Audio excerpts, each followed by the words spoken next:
Então, aqui a gente terminou de falar a respeito de hiperplasia fibrosa inflamatória, né? E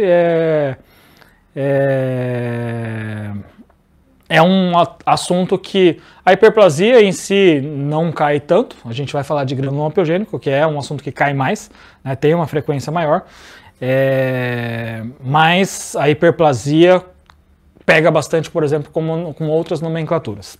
Vou ver aqui um pouquinho as dúvidas aqui, e só para a gente ver o que vocês estão... a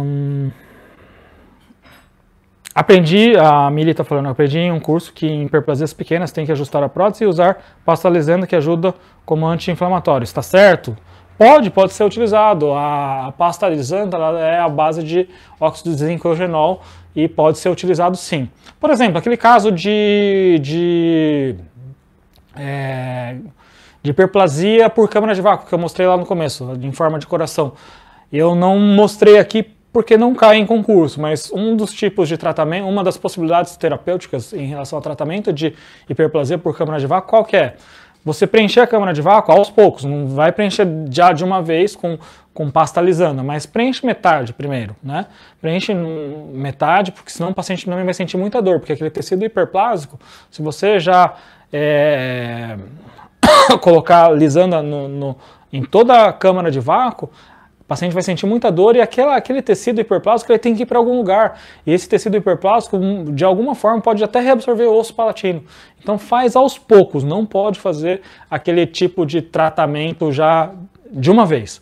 Faz metade, depois a segunda metade, depois de 2 semanas, para que o organismo consiga reabsorver aquele tecido hiperplástico de uma forma mais lenta, né? Você dê essa oportunidade para o organismo fazer isso, né? Então pode ser colocado sim em pasta lisanda, viu, Mili? É uma possibilidade. Nas hiperplasias papilares inflamatórias também você pode colocar essa pasta lisanda também para haver uma diminuição, né? Isso é uma possibilidade também nos casos de hiperplasia papilar inflamatória, aquelas pápulas que a gente mostrou para você. Então, são possibilidades que a gente pode fazer sem nenhum problema. Legal que você está gostando, Divina, da aula, muito bom. Continua acompanhando a gente. Não sei se a gente vai conseguir falar de outras patologias, mas vamos falar de granuloma piogênico para, pelo menos, falar da patologia que mais cai em relação a concursos públicos. Essa, sem dúvida, é a patologia mais pedida nos concursos ou nas questões de concurso.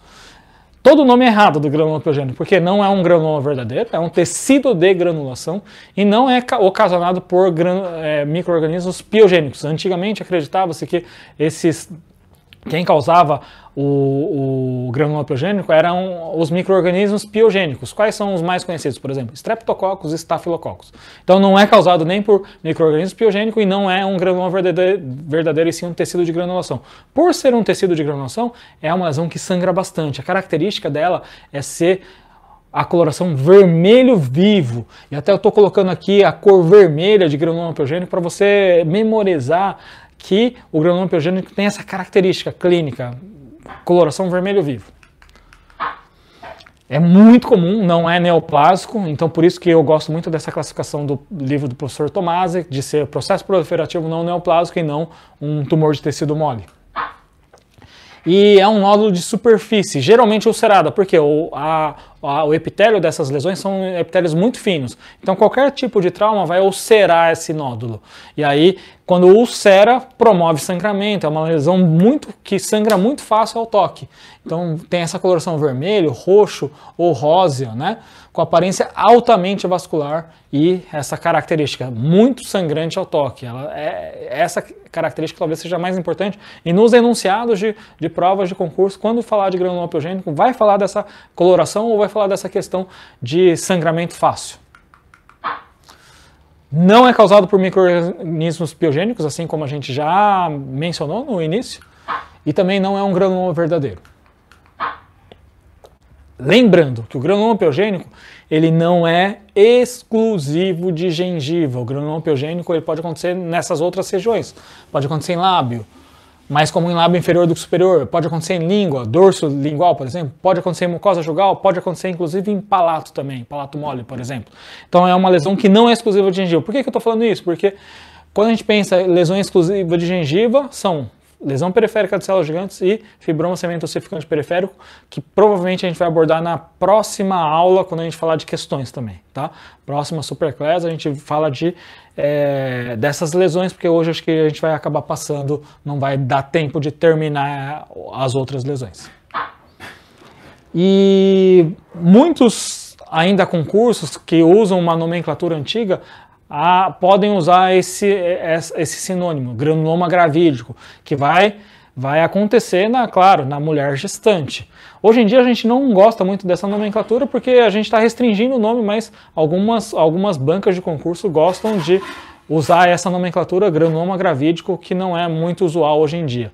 Mas granuloma gravídico é sinônimo de granuloma piogênico. Agora, a única diferença, né, o granuloma gravídico ou tumor gravídico, é que esse é um granuloma gravídico, granuloma piogênico que acontece em gestantes. Então, quando eu falar de gestante, muito provavelmente se fala de uma lesão sangrante ao toque em gestante, em gengiva ou qualquer outra parte da boca, mucosa jugal, dorso de língua, vai estar falando provavelmente de granuloma piogênico, e isso é importante. Na histopatologia, o que vai ser observado? Né? Uma proliferação bastante acentuada de vasos sanguíneos, ou angiogênios, ou neoangiogênese, organizadas em agregados lobulares. O tratamento, a cirurgia, tem que ser uma cirurgia um pouco mais profunda. A gente fala de uma cirurgia periosteal ou perióstica, porque geralmente o granuloma gravídico, quando a gente pega, claro que quando a gente pensa em cirurgia perióstica ou periosteal, tem que ser em gengiva. Em língua, mucosa jugal, não existe periósteo, porque é tecido mole. Mas em gengiva a gente tem que ir mais fundo, porque geralmente se a gente não for na profundidade da lesão, essa lesão vai recidivar. Então, por isso que é importante, se a gente estiver diante de um granuloma piogênico, ou lesão periférica de células gigantes, ou fibroma cemento ossificante periférico, essas três lesões, se a gente não fizer uma cirurgia mais profunda em periósteo, essas lesões tendem a recidivar. A que tem até maior índice de recidiva não é nem granuloma piogênico, por exemplo, seria o fibroma cemento ossificante periférico, que a gente vai abordar numa próxima aula. Então aqui só para mostrar, né, em gengiva, como que ela tem essa coloração altamente vascularizada, essa coloração vermelha. A gente só de olhar, né, parece que essa lesão vai sangrar. Tocou, sangrou, é muito característico de granuloma piogênico. E como eu falei para vocês, né, essas lesões, quando acometem em gengiva, geralmente vem de uma gengiva entre um dente e outro. E aí a gente tem que afastar, tem que fazer um retalho dessa gengiva e raspar essa região periosteal para que não dê chance de recidiva dessa lesão, porque essa lesão é uma lesão que geralmente vem entre os dentes, nesse caso entre o dente 11 e entre o dente 12.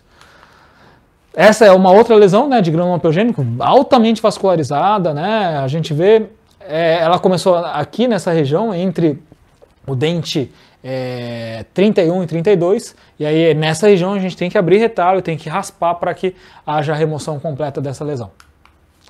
Por exemplo, nessa região de lábio inferior, é uma lesão bastante sangrante.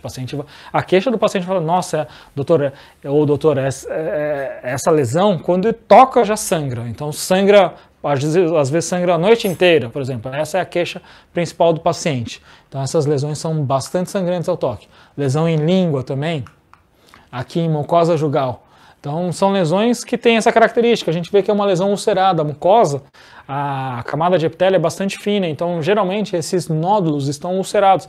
Na hora que ulcera, traumatiza, promove sangramento e consequentemente o paciente tem essa queixa principal.